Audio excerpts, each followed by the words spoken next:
오늘 설교의 제목이 기쁨의 좋은 소식이라고 하는 제목입니다. 한번 따라해 보실까요? 기쁨의 좋은 소식.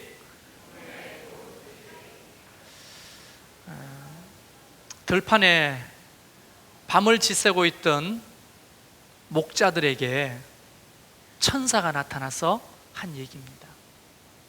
내가 너에게 기쁨의 좋은 소식을 전하겠다. 그런데 한 가지 질문하겠습니다. 2000년 전에 그 기쁨의 좋은 소식이 오늘에도 기쁨의 좋은 소식이 될 수 있을까요? 네. 될 수 있을까요? 네, 그렇죠. 이 좋은 소식은 옛날 어떤 좋은 소식으로 끝난 게 아니라 오늘에도 좋은 소식인 겁니다. 자, 그러면 왜 그것을 기쁨의 좋은 소식이라고 했는지 딱 두 가지만 얘기하고 설교를 마치려고 합니다. 우리 친구들도 잘 들어보세요. 네, 유치부 친구들이 대답을 제일 잘하는 것 같아요. 아동부 잘 들어보세요. 네, 다시 한번 기회를 드릴게요. 아동부 잘 들어보세요.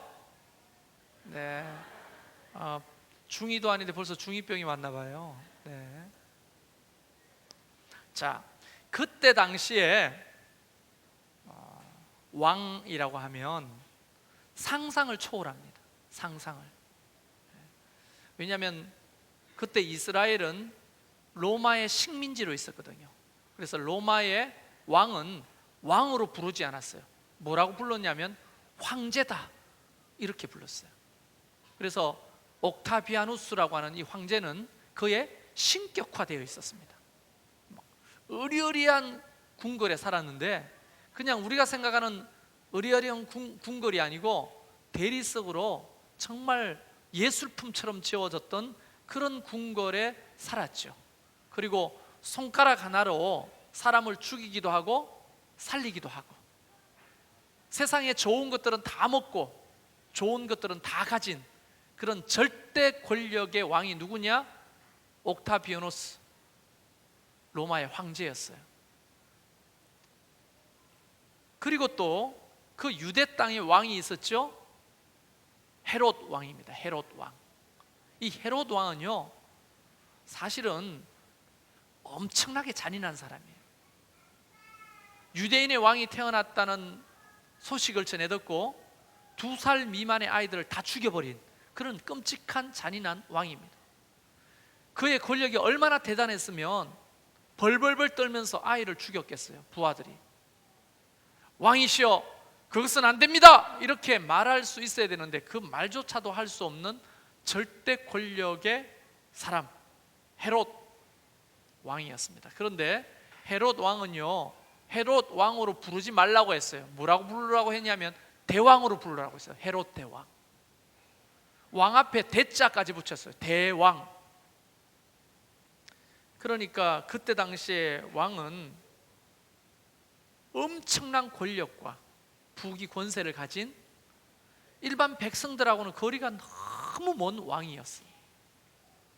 그런데 천사가 목자들에게 찾아와서 기쁨의 좋은 소식을 전하겠다 하면서 하신 말씀이 뭐냐면 너희들의 왕이 이 땅에 오셨다는 겁니다. 그런데 이 땅에 오신 그 왕은 어떤 분이냐? 바로 그분이 예수 그리스도시죠. 그분은 어떤 왕이었습니까? 오늘 본문에 보면 강보에 사여 구유에 뉘어 있는 아기를 보리니 이것이 너희에게 표적이니라 이렇게 말했습니다. 무슨 표적입니까? 아니, 왕으로 오시면 그때 당시의 사고방식으로는 대리석으로 만든 궁궐에 살거나 절대 권력을 가지거나 절대 부를 가지고 거의 신과 같은 수준의 왕이어야 하는데 천사가 전해준 이 왕은 너무나 그것과는 거리가 멀었어요. 우선 그가 태어난 곳은 마국간의 말구유였습니다. 그리고 그는 비단이나 아주 부들부들하고 보들보들한 면에 쌓여 있는 것이 아니라 강보에 쌓여 있습니다. 여러분, 강보가 어떤 거냐 하면 가마떼기 같은, 가마떼기 좀 세게 이야기하면 가마떼기 같은 그런 천에 쌓여 있는 그 아이를 보게 될 것이다. 이렇게 오신 왕이 바로 우리의 왕이시라는 거예요. 완전 다른 차원의 왕이시죠. 그러면 한번 생각해 보시겠습니까?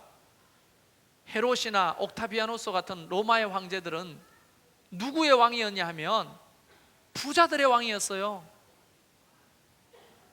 거기에 예물을 갖다 바치고 거기에 뒷돈을, 뇌물을 갖다 바치는 그런 귀족들의 왕이었어요.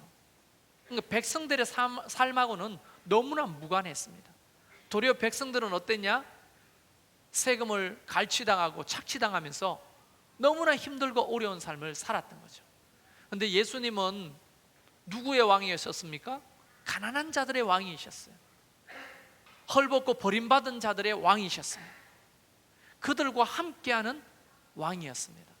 그래서 우리가 읽지는 않았지만 누가복음 4장에 보면 이사야서 61장 말씀을 누가가 인용하면서 예수님이 오신 목적을 이렇게 설명합니다. 4장 18절에 보면 주의 성령이 내게 임하셨으니 이는 가난한 자에게 복음을 전하게 하시려고 내게 기름을 부으시고 나를 보내사 포로된 자에게 자유를, 눈먼 자에게 다시 보게 함을 전하며 눌린 자를 자유케 하고 주의 은혜의 해를 전파하게 하려 하심이라. 다시 말하면 버림받고 소외당하고 아무도 관심 갖지 않는 자들의 왕으로 예수님이 오셨다는 겁니다. 여러분, 이게 얼마나 기쁜 소식이겠습니까? 우리나라 대통령께서도 가난하고 힘든 서민들의 대통령이 되어 주셨으면 너무 좋겠습니다. 앞으로 어떤 대통령이 되든지 간에 그 대통령은 그렇게 가난한 자들, 서민들의 왕이 되어 주셨으면 너무 좋겠어요.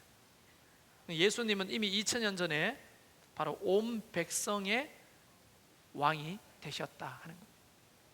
그게 기쁨의 소식입니다. 두 번째 기쁨의 소식은 이게 마지막이에요.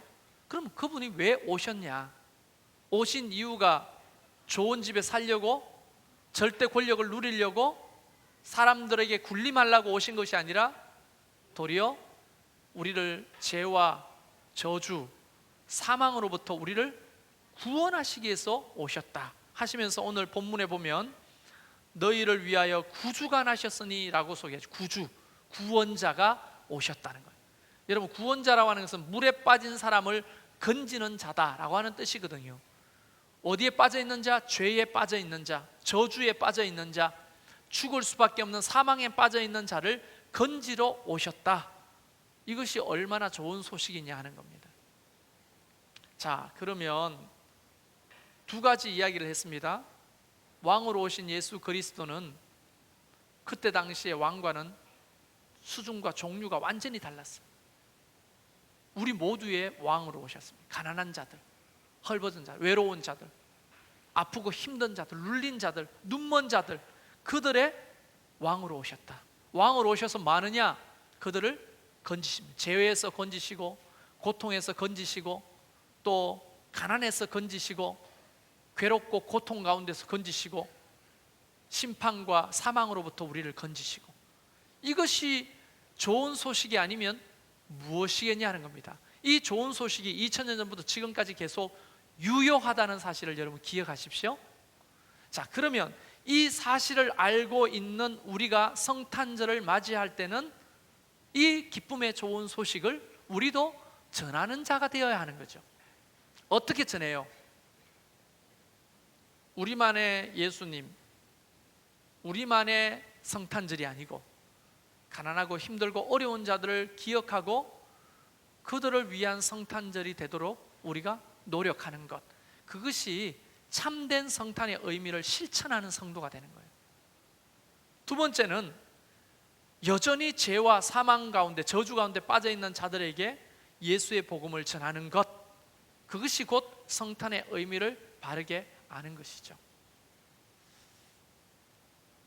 근데 오늘날 교회는 우리도 그렇고 간혹 까먹을 때가 많아요. 이 소식을, 이 기쁨의 소식이 안 되도록 사는 거예요.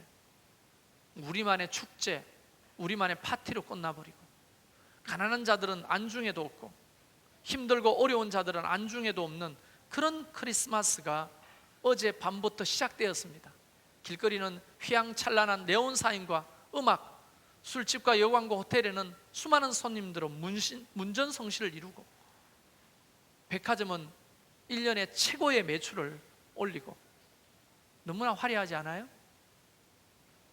예수님이 오늘날 이 사실을 만약에 보시고 계신다면 얼마나 슬퍼하실까요?